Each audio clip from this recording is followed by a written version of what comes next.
डोंगरच्या हरीचं डोंगरच्या हरीचं डोंगरच्या हरीचं नमस्कार. मानदेश भूषण मध्ये सर्वांचे मनपूर्वक स्वागत. आज आपण मान तालुक्यातील टाकवाडी येथे आलेलो आहे. टाकेवाडी गावची यात्रा केव्हा भरते, त्याचबरोबर कशा पद्धतीने या यात्रेचं नियोजन केलेलं जातं आणि सतोबा देवाचं काय महत्व आहे अशी विविध माहिती घेण्यासाठी आज आपण टाकेवाडी येथील सतोबा मंदिर परिसरात आलेलो आहे आणि आपल्या मानदेश भूषण सोबत आहेत. ते सर्व टाकेवाडी ग्रामस्थ आहेत. आपल्याला दर्शन झालेलं आहे ते सतोबाचे दर्शन झालेलं आहे. आता आपण सतोबा मंदिराच्या परिसरात आलेलो आहे आणि मानदेश भूषणशी बोलण्यासाठी आज आपल्याला टाकेवाडी ग्रामस्थ यात्रा कमिटी आणि ट्रस्टी सुद्धा उपलब्ध झालेले आहेत. आपण जे दृश्य पाहतो ते ट्रस्टी, यात्रा कमिटी आणि टाकेवाडी ग्रामस्थ आहेत. आपल्याला नयनरम्य असा हा परिसर आपल्याला टाकेवाडी सतोबा मंदिर परिसर पाहावयास मिळत आहेत. वेगवेगळ्या देवांची मंदिरे आपल्याला पाहावयास मिळत आहे. टाक आपल्याला पाहावयास मिळत आहे, जे नाव टाकेवाडी पडलेलं आहे आणि आपल्याला परिसर पाहावयास मिळत आहेत. खरं तर डोंगरावर मंदिर दिसत आहे आणि मंदिराचं वर्णन पण आपल्या मानदेश भूषणशी बोलताना केलेलं आहे. कमान आपल्याला दिसत आहे आणि याच कमानीतून आपल्याला देवाकडे जायला मिळत आहे, सतोबाकडे जायला मिळत आहे. अतिशय नयनरम्य परिसर. नमस्कार. तुमचं नाव सांगा पहिल्यांदा. माझं नाव लक्ष्मण भानुदास दडस. बरं, एक सांगा, आपलं टाकेवाडी गाव आहे, काय टाकेवाडीचं नाव कसं पडलं किंवा काय इतिहास आहे? टाकेवाडी गाव म्हणजे आमचं पहिलं गाव आंधळी होतं. बर. हा. पण देवाला पाणी घालण्याचं, सेवा करण्याला थोडस लांब पडत होतं. बर. त्यामुळं लोकांनी इथं जवळ येऊन वसाहत केली. आणि गावाचं नाव ठेवण्यामागे कारण म्हणजे देवाचा पाण्याचा टाका आहे. बर. तर काहीतरी देवाची निशाणी पाहिजे म्हणून पाण्याचा टाका असल्यामुळे गावाचं नाव टाकेवाडी ठेवलं. बर. त्याच्यामुळे गावाचं नाव टाकेवाडी पडलं. बर. अजून काही टाकेवाडीचं वेगळं पण आहे? टाकेवाडी म्हणजे देवासाठी इतकी झटणारी नगरी आहे की टाकेवाडीमध्ये मोठ्या प्रमाणात देवाच्या नावावर अन्नदान होतं. अन्नदान होतं आणि देव बी त्या नवसाला पावतो. कोणाला मुलं नसतील, कोणाची जमिनीचं हे असेल, कोणाच्या काय अडचणी असतील, त्या अडचणीसाठी देवापाशी लोक भाविक भक्त येऊन नवस करते ते. बर.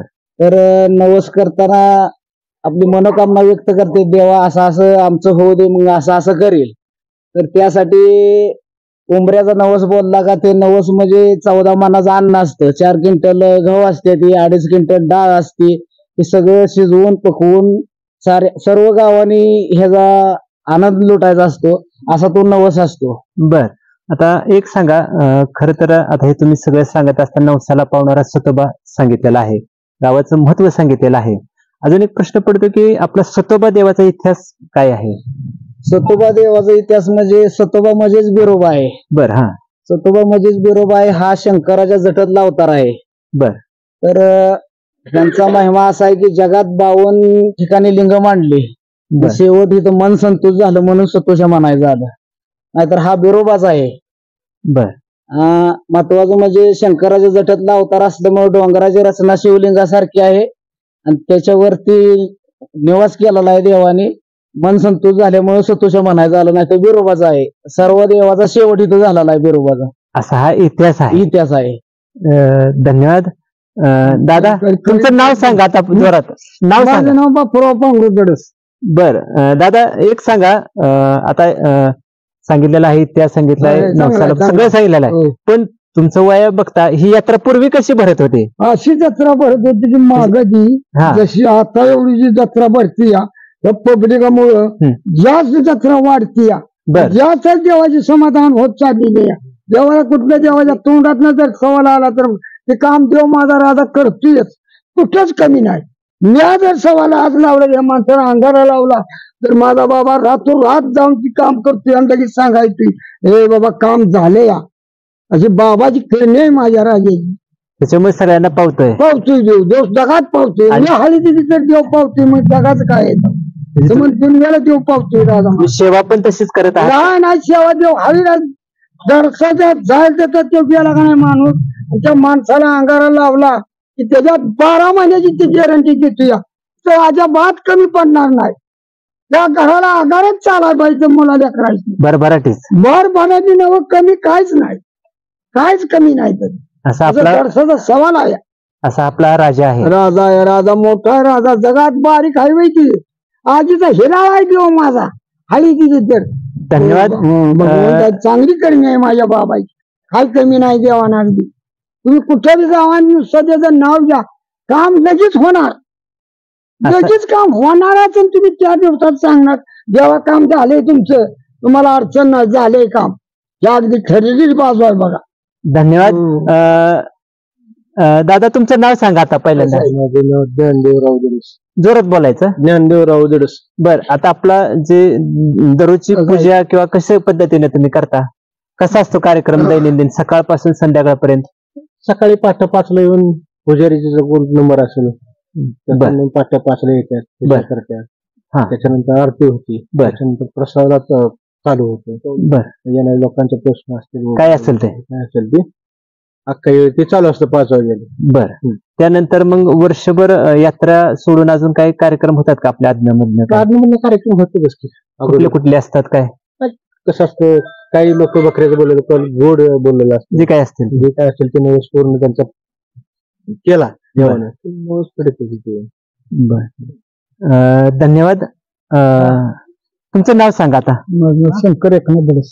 बर, जोरात बोला की जरा. शंकर एकनाथ दडस. बर, आता तुम्ही या ट्रस्टीचे चेअरमन आहे. मग आता सांगा, एवढी मोठी यात्रा महाराष्ट्रातून भरत आहे. खर तर सतोबाची यात्रा म्हणलं का सर्वांचं लक्ष लागलेलं असतं आणि भाविकांची संख्या वाढत असतं. तर ही कसं तुम्ही नियोजन करता? किती दिवसाची यात्रा आहे आणि सगळं कसं तुम्ही हँडल करता? 10 दिवसाची आहे तशी. बरं, सुरुवात केव्हा होते? सुरुवात गट बसतील त्या दिवशी. 22 तारखेला समजा झाली यात्रा गट आज. हा, तेव्हापासून ती मग रातभर गजी चालू असतं गावात.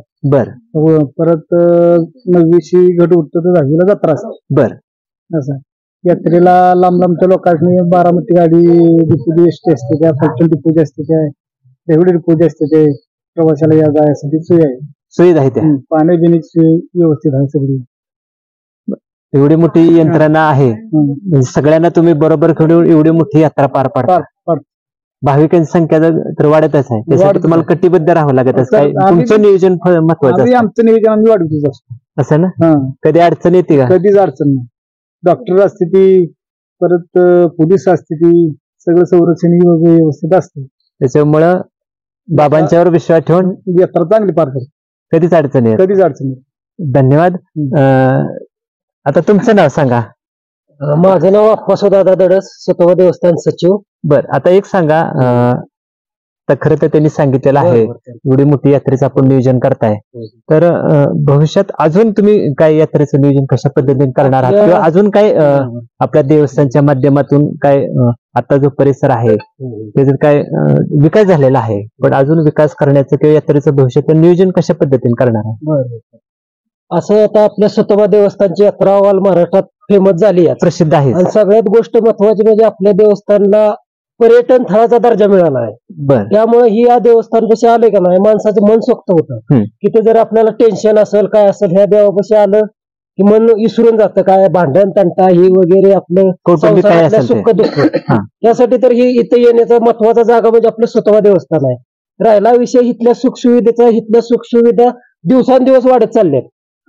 भाविक वाढतात, तसंच यात्रेच्या सुखसुविधा वाढतच चालल्यात. मागच्या वर्षी आपल्या रस्त्याचा प्रॉब्लेम होता, रस्ता पूर्ण आपल्या आमदार साहेबांनी किंवा आपल्या यंत्रणेनं सगळ्यांनी क्लिअर केला. आता ज्या रस्त्याने आपण आलो ते रस्ता चांगला झाला, एकदम क्लिअर केला. नंतर इथलं ट्रस्टीनं काय केलं, इथल्या सुविधासाठी आपल्या कामाबाईचं मंडप तिथं आपली बाकणूक होती. बाकणूक तिथं आपल्याला भरपूर अडचण होत होती, तिथले काय समस्या होत्या ती मोकळ्या केल्या. तिथं आपला बाकणुकीसाठी चांगला मंडप बनवला, ते तुम्ही ती बघितलाच होता. त्या आता मंडपात आपली बाकणुकीची सांगता होती, त्यामुळे तिथं काय यात्रेत कुणाला सगळ्याला इथलं महत्व, बाकणुकीचं महत्व सगळं ते कळत जातं तिथं. आणि राहिला विषय आपल्या इथं यात्रेसाठी पाणी किंवा गरम पाणी, थंड पाणी, ऍक्वा हे सगळं आपण बघितलंय. पिण्याचं पाणी असेल किंवा आपल्या सावलीचा जाणारा मार्ग, काय कारणामुळे मार्ग देवाचं नैसर्गिक सौंदर्य कमी होतं म्हणून काय थोड्या दिवसासाठी हे थांबवलंय. नाहीतर ही रस्ता आहे ती वरपर्यंत जाणार होता, पण नैसर्गिक गोष्टीसाठी ही थांबवून ठेवलंय, म्हणजे सौंदर्य कमी नाही व्हायसाठी. बरोबर आहे. आणि बाकी विषय यात्रेचा तिथलं पोलीस स्टेशन, यंत्रणा, आमची ट्रस्ट, ही गावाचं ह्यात सहभाग, ज्याकडे भाकणुकीचा मान आहे. भाकणूक कोण सांगतं? म्हणजे भाकणूक ज्याचं मान आहे, तर जसं भाकणूक कोणाला ठरवून दिली, देवीचं कोणाला कार्यक्रम ठरवून दिलाय, किंवा तिथलं सगळं त्यांचं काय असेल ते प्रत्येक माणसाला माहित आहे. आळीपाळी नाही, त्यांना माहित आहे तिथलं आपलं काम काय आहे, आज यात्रेनंतर काम काय आहे, भाकणूक कुणी करायची, पिंगळ्यांचं काय काम आहे. परत 12 जी मानकरी आहेत, काळे, पिंगळे, शिंगाडे, चौगुले, त्यांना कुलाळ, जगळे जी मानकरी आहेत का नाही, ती त्यांना काम माहित आहे. त्यांच्या त्या कामानुसार भाकणूक होती, ती तुम्हाला भाकणुकी तर बघायलाच मिळेल. म्हणजे कुणाला काय अडचण येत नाही. म्हणजे भाकणूक हे एका ह्याच्यावर आहे का प्रत्येक बदलत जाते? बदलत जाते. भाकणूक ही प्रत्येकाला बदलत जाते. आता त्या भाकणुकीचं मान जे पहिलं माणसाने ठरवलंय, त्या माणसाला कधी नाळे असतात, कधी पांगरीची माणसं असतात. असे असतं का? 1 वर्ष टाकेवाडी असतात, 1-1.5 वर्ष पांगरे असतात. हे बदलून असतं. आणि देवाची पूजा जसं आपली शेती वाटतो का नाही, त्या पद्धतीने कुणाला 2 दिवस, कुणाला 4 दिवस सेवा करण्यासाठी, ती त्यांच्यासाठी नारळ फळ, म्हणजे ते देवाचं पाणी त्यांच्यासाठी असतं. असं असतं का? म्हणजे सगळं असं आपलं महाराष्ट्रात ज्या सतोबाचं महात्म्य आहे, ते महात्म्य दिवसादिवस वाढत असताना सुद्धा तुमचं नियोजन आहे. आणि ह्या पद्धतीनेच आपण डिजिटल करतोय. पहिली लाइटिंग नसायची, किंवा माणसाला त्रास व्हायचा, पाणी नसायचं. आता आपण कसं ह्या पद्धतीने जशी दुनिया सुधरल त्या पद्धतीने आपण बी सुधरत चाललोय.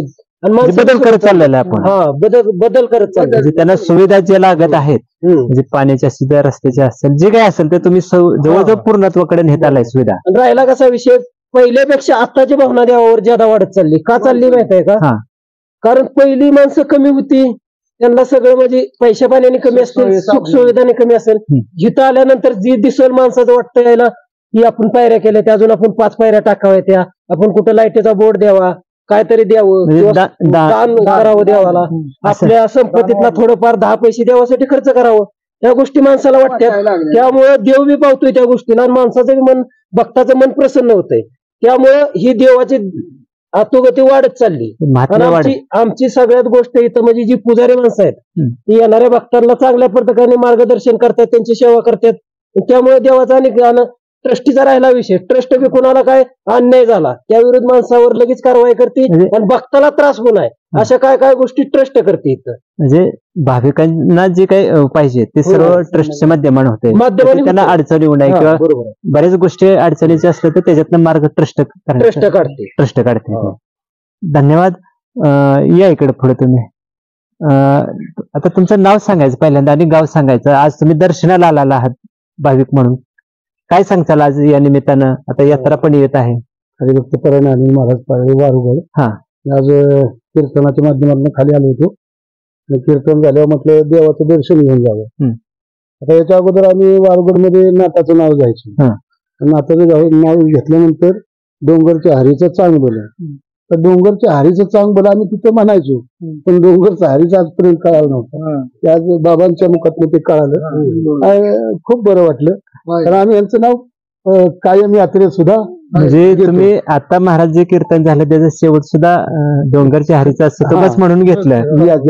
खरं तर इतकं आपला सतोबा लोकांच्या मनामध्ये पोचलेला आहे, किंवा त्यांनाही पावतोय, आणि आपोआप तोंडातनं नाव येतंय. आताच मी त्यांचं कीर्तन सुद्धा ऐकलं आणि सतोबाचं नाव आलं. इतकं बरं वाटलं की आपल्या देवाचं महात्म्य महाराष्ट्रातल्या नव्हे तर इतक्या तळापर्यंत पोचलेलं आहे. धन्यवाद. दादा तुमचं नाव सांगा अगोदर. माझं नाव महादेव सोपान नडस. बर महादेवराव, आता यात्रेची सविस्तर माहिती आपण घेतलेलीच आहे, वेगवेगळे कार्यक्रमाचे आयोजन केलेलं आहे, कशा पद्धतीने यात्रा पार पडलेल्या सांगितलेलं आहे. पण अजून काही वाढीव कार्यक्रम ठेवलेले आहेत, कुस्त्या आहेत, बैलगाड्यांच्या शर्यती आहेत. तर बैलगाड्यांच्या शर्यती केव्हा आहेत आणि कुस्त्या केव्हा आहेत, कसं त्याचं नियोजन तुम्ही? आमचं देवाचं गट बसतात 9 दिवस. बरं. त्यातलं आम्ही 8व्या माळाला बैलगाड्या शर्यतीचं नियोजन केलं. किती तारीख किती? 29/9/2025 सतोबा केसरी म्हणून मैदानाचं नियोजन पहिल्याच वर्षी केलेलं आहे. तर आमचं विन्न मैदान व्यवस्थित पार पडावं पडणार की काय, म्हणजे दुसऱ्या बाबा आहेतच. 9व्या माळाला कुस्त्या असतात. कुस्त्याचं भव्य जंगी मैदान असतं, आणि 10व्या माळाला यात्रा असते. बर. त्या दिवशी बकरी सगळी व्यवस्थित असतात. म्हणजे यावर्षी तुम्ही बैलगाड्या शर्यती वाढवलेल्या आहेत आणि मग नित्य नियमाने तुमचे जे कार्यक्रम आहेत ते सर्व कार्यक्रम तुमचे होत असतात. ह्या वर्षी फक्त बैलगाड्याचा विषय आलेला आहे आणि त्याचं खट्ट नियोजन. यात्रा वाढवलेली आहे. आपल्या सर्व येणाऱ्या भाविक भक्तांनी आम्हाला मदत करावी, व्यवस्थित यात्रा पार पाडावी, कुठेही देवाला गालबोट लागू नये, मदत करावी. प्रत्येकानं देवावर भावना ठेवून यात्रेला यावं, एक भाविकाकडून तुम्ही अपेक्षा व्यक्त केलेली आहे. ही चांगली गोष्ट आहे. खरं तर एवढी मोठी संख्येनं भाविक येत असतात आणि कुठे आपल्या महाराष्ट्रातल्या सतोबाचे नाव आहे आणि त्याला कुठे घेऊ नये, चांगली अपेक्षा भाविकाकडून घेतलेली आहे. धन्यवाद. खरं तर महाराष्ट्रात ज्या सतोबाचं नाव घेतलं जातं तो सतोबा सातारा जिल्ह्यातील मान तालुक्यातील आहे. खरं तर सतोबा म्हटलं की टाकेवाडी हे आपोआप नाव येतं. टाकेवाडीचा इतिहास पण आपल्याला सांगितलेला आहे. आणि विशेष म्हणजे जे पाणी फाउंडेशनला जे काम केलेलं आहे टाकेवाडीने, महाराष्ट्रात पहिला क्रमांकही मिळवलेला आहे. खरोखरच छोटस गाव पण केवळ देवामुळे, सतोबामुळं हे केवढं मोठं महाराष्ट्रात नाव आहे. आणि त्याहीपेक्षा आज टाकेवाडी ग्रामस्थांनी जे आपण नवसाला पावतोय सतोबा, पण जी आहे दैनंदिन कार्यक्रम असेल किंवा त्यांची पूजा आहे, सेवा आहे, अतिशय कडक पद्धतीने आहे. आणि एवढंच नाही तर त्यांचं जे भंडारे किंवा विविध कार्यक्रम होतात त्याचं काटेकोरपणे पालन म्हणजे नियोजन केलेलं असतं. काही वेळेला अडचणी आल्या तर अडचणीतून मार्ग हे टाकेवाडीकर ग्रामस्थ करतात. खरोखर टाकेवाडीकर ग्रामस्थांचं आणि त्यांचं यात्रा कमिटी असेल, ट्रस्टी असेल, या सर्वांना आपण मनापासून धन्यवाद देऊया. आणि यात्रेच्या निमित्तानं आपल्याला टाकेवाडीकर ग्रामस्थ मानदेश भूषणशी बोललेले आहेत, त्या सर्वांना धन्यवाद देऊया. आणि एकाही भाविकांनाही आपल्याला आवाहन केलेलं आहे. खरं तर मोठी गर्दी असते, यात्रा मोठी असते, ट्रस्टीवर आणि टाकेवाडीकर ग्रामस्थांच्यावर ताण पडत असतो. पण आपण भाविक या नात्यातून एक सतोबाचं दर्शन घेऊन सर्व कशा आनंदात यात्रा पार पडावी अशी अपेक्षा त्यांनी व्यक्त केली. नक्कीच भाविक या संदर्भात दखल घेतील. मानदेश भूषणशी सर्व बोलल्याबद्दल पुन्हा एकदा धन्यवाद. आणि डोंगरच्या राजाचं सतोबाच्या नावानं, बिरबाच्या नावानं, डोंगरच्या हरीचं अरे नमस्कार.